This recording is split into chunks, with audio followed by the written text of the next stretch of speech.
Today we're building a Maxilite box. We can see here it's a 50mm penetration that we simply can't get a collar around, so we have to build a large enclosure which includes a lot of these pipes around it.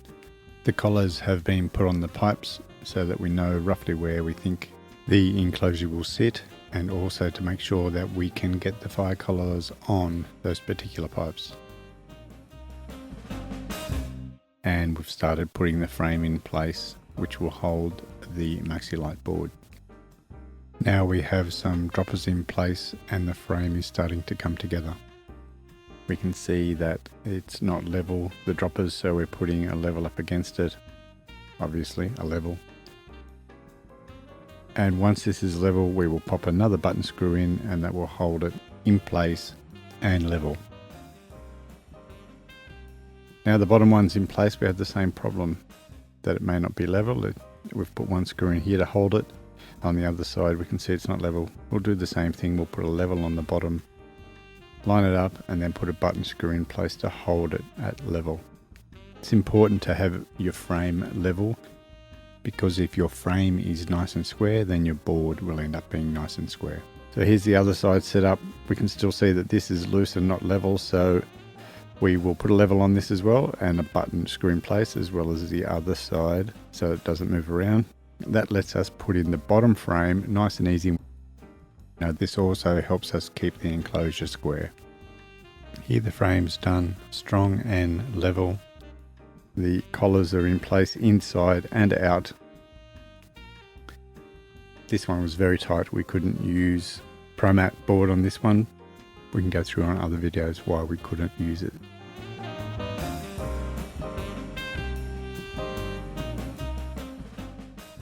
Okay, two sides are on. This shows collars on the inside and on the outside of the board as per Trafalgar's details. Trafalgar details also show that we have to seal around the annular gaps of the pipe penetration before the fire collar goes on. Here, now the front is on. We put the sides on first because we wanted to make sure that the inside collars were screwed into place.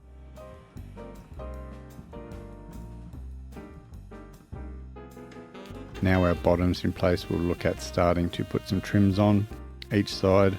We have our 40mm conduit collar there. We've used a 40mm Maxilite board for this enclosure.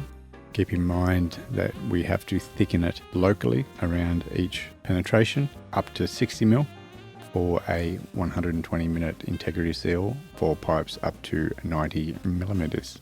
Pipes over 100mm, like this 100mm that we have here, have to be thickened locally to 90mm to get our 120-minute integrity seal. So to protect the 100mm, we've used a 40mm enclosure plus the 60mm board. This gives us a 100mm thickness in the board, but it's above the 90mm and it gives us the required 120 integrity seal. Mind you, this penetration gives us an FRL of a -120 because these pipes are PVC pipe. To finish up, we seal all the screws and mastic seal as the board reaches the slab, and put a sticker on as required and take photos. Any questions? Please give someone in the office a call that can help with any further technical questions.